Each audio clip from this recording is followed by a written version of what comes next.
हनुमान रावण के दरबार में।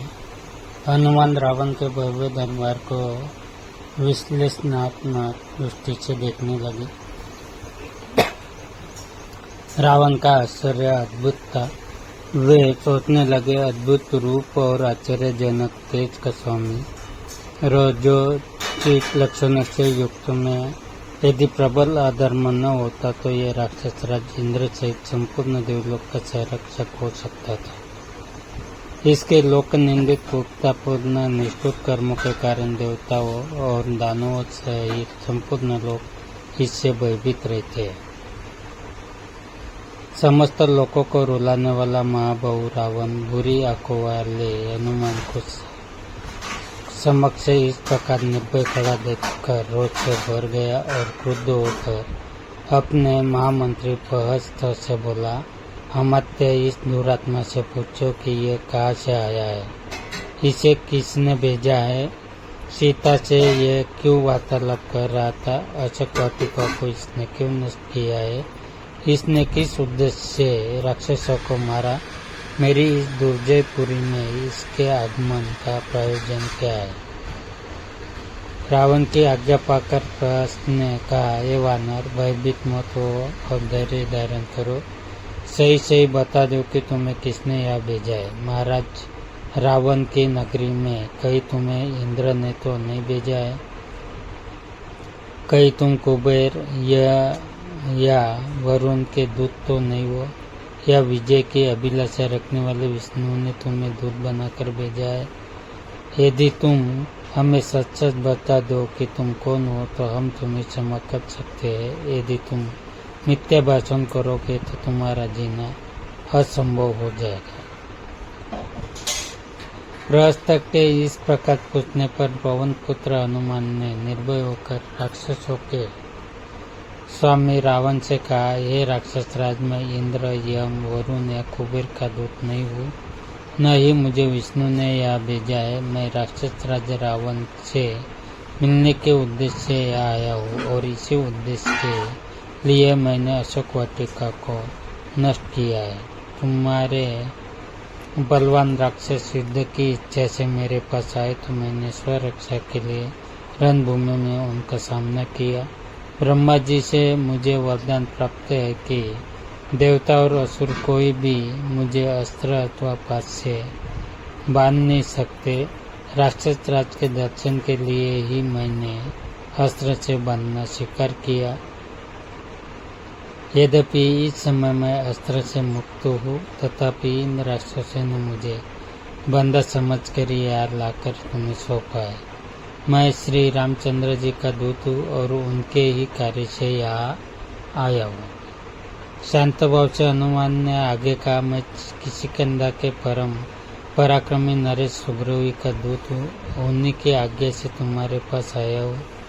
तुम्हारे महाराज ने तुम्हारा कुशल समाचार पूछा है और कहा है कि तुमने नीतिवान, धर्म, चारों वेदों के नेता, महापंडित, तपस्वी और महान ऐश्वर्यवान होते हुए भी एक पद स्त्री को हठात अपने यहाँ रोक रखा है। यह तुम्हारे लिए उचित बात नहीं है। तुमने ये दुष्कर्म करके अपने मृत्यु का आह्वान किया है। उन्होंने यह भी कहा कि लक्ष्मण के कराल बाणों के सम्मुख बड़े से बड़ा पराक्रमी भी नहीं ठहर सकता। फिर तुम उससे अपने प्राणों की रक्षा कैसे कर सकोगे। इसीलिए तुम्हारे लिए उचित होगा कि तुम सीता को श्री रामचंद्र को लौटा दो और उनसे क्षमा मांगो। यदि तुम ऐसा नहीं करोगे तो तुम्हारा अंत भी वही होगा जो कर दूषण और वादी का हुआ है। हनुमान के नीतियुक्त वचन सुनकर रावण का सर्वांग क्रोध से जल उठा। उसने अपने सेवकों को आज्ञा दी, इस वानर का वध कर डालो। रावण की आज्ञा सुनकर वहाँ उपस्थित विभीषण ने कहा, राक्षस राज, आप धर्म के ज्ञाता और राजधर्म के विशेषज्ञ हैं। दूत के वध से आपके पंडित्य पर कलंक लग जाएगा। अतः उचित अनुचित का विचार करके दूत के योग्य किसी अन्य धन का विधान कीजिए। विभीषण के वचन सुनकर रावण ने कहा, शत्रुसूदन, पापियों का वध करने में पाप नहीं। इस वानर ने वाटिका का विध्वंस तथा राक्षसों का वध करके पाप किया है, अतः मैं अवश्य ही इसका वध करूंगा।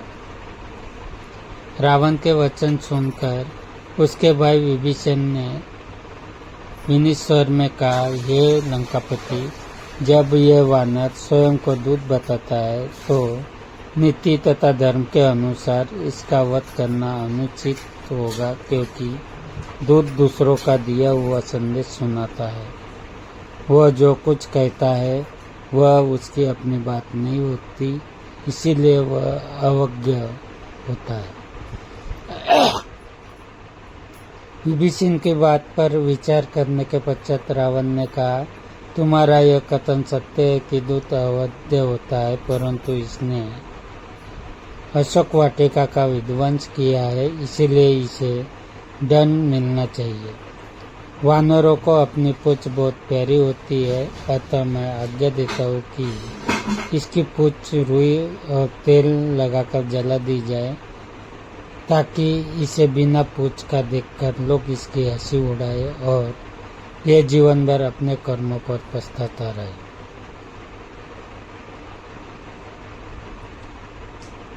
रावण की आज्ञा पाते ही राक्षसों ने हनुमान की पूंछ को रुई और पुराने कपड़ों से लपेटकर उस पर बहुत सा तेल डालकर आग लगा दी।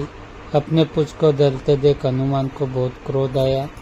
सबसे पहले तो उसने रुई लपटने और आग लगाने वाले राक्षसों को जलती पूंछ से मार कर पृथ्वी पर सुला दिया।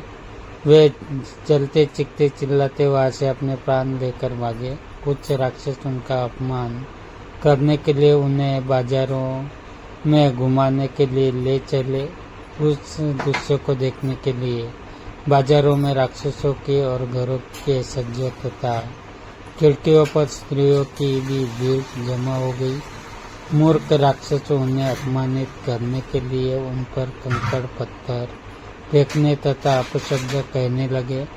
इस अपमान से क्रुद्ध होकर स्वाभिमानी पवनसुत एक ही झटके से सारे बंधनों को तोड़कर नगर के ऊंचे फाटक पर चढ़ गए और लोहे का एक बड़ा सा चक्का उठाकर अपमान करने वाले राक्षसों पर टूट पड़े। इससे चारों ओर भगदड़ मच गई।